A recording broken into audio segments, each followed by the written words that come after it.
రాత్రి 11:30 హాస్టల్ గదిలో ఓ విద్యార్థిని నిద్రపోతోంది. నిద్రపోతున్న విద్యార్థిని జట్టు కత్తిరించి పదునైన కత్తి 2 భాగాలు చేసిన నిమ్మకాయలు అమ్మాయి బెడ్ పై కిల్యూ అనే లెటర్ పెట్టి భయంకరంగా పూజలు చేసిన దృశ్యాలు కర్నూలు నగర శివార్లో కలకలం రేపుతోంది. ఇందుకు అక్కడ ఏం జరిగింది? ఆ అమ్మాయి గదిలో పూజలు చేయాల్సిన అవసరం ఎవరికుంది? ఆ అమ్మాయిపై పగబట్టింది ఎవరు? చంపేద్దామనుకున్నారా? భయపెడదామనుకున్నారా?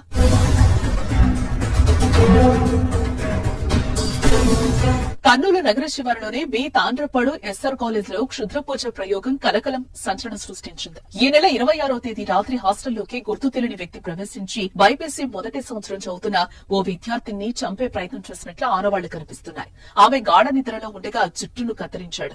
తర్వాత చంపబోయే సమయంలో ఆ విద్యార్థిని నిద్రలేచి కేకలు పెట్టడంతో దుండగుడు పారిపోయినట్లు తెలుస్తోంది. అయితే ఆ అబ్బాయి బెడ్ పై కిల్యూ అనే లెటర్, పదునైన కత్తి, 2 భాగాలు చేసిన నిమ్మకాయ ఉండడంతో క్షుద్ర పూజ జరిగినట్లుగా అనుమానిస్తున్నారు. ఆ గదిలో మొత్తం 7 విద్యార్థినులు నిద్రిస్తూ ఉండగా బాగా చదివే ఆ విద్యార్థిని టార్గెట్ చేయడం వెనుక కుట్రకోణం ఉందనే అనుమానం కలుగుతోంది.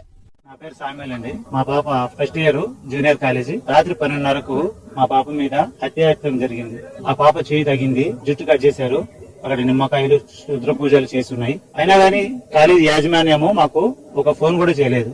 11 గంటల వరకు మార్నింగ్, రాత్రి 12-1 గంటల మధ్యలో జరిగిందండి ఇది. ఉదయం వరకు మాకు 11 వరకు కూడా ఇది యాజమాన్యం మాకు ఫోన్ కూడా చేయలేదు.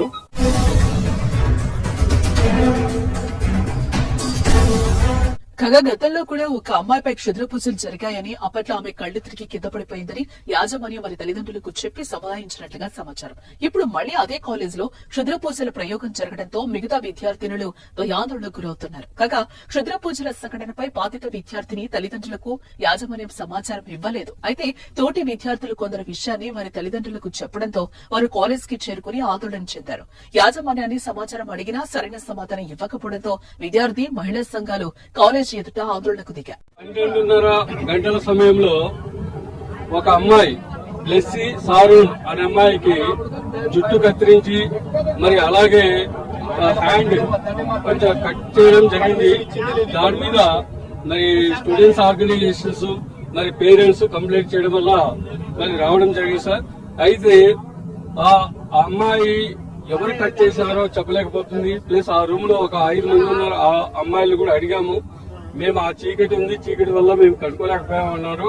అందువల్ల ఇక్కడ ఒక జెంట్ ప్రిన్సిపాల్ ఉన్నాడు. ఆ జెంట్ ప్రిన్సిపాల్ అడిగితే కూడా ఏ రిప్లై లేకపోతే అతను వెంటనే విధుల నుండి తప్పించాము.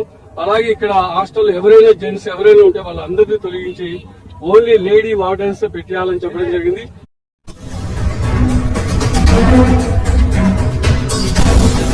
మరోపక్క ఎస్ఆర్ కాలేజీకి అనుబంధంగా ఉండే హాస్టల్ నిర్వహణ అస్తవ్యస్తంగా ఉన్నట్లుగా తెలుస్తోంది. కాలేజ్ లో మహిళా సెక్యూరిటీ గార్డులు ఉండాల్సి ఉన్నా ఉండడం లేదు. కాలేజ్ లో ఎక్కడ సీసీ కెమెరాలు లేవు. అంతేకాక మహిళా వార్డులు కూడా లేరని చెప్తున్నారు. ఆయన యాజమాన్యం మాత్రం విద్యార్థినుల రక్షణకు ఎలాంటి చర్యలు తీసుకోవడం లేదనే ఆరోపణలు కూడా ఉన్నాయి. ఈ నేపథ్యంలోనే జరిగిన క్షుద్ర పూజల ఘటనపై విచారణ జరిపించాలని విద్యార్థి సంఘాలు డిమాండ్ చేస్తున్నాయి.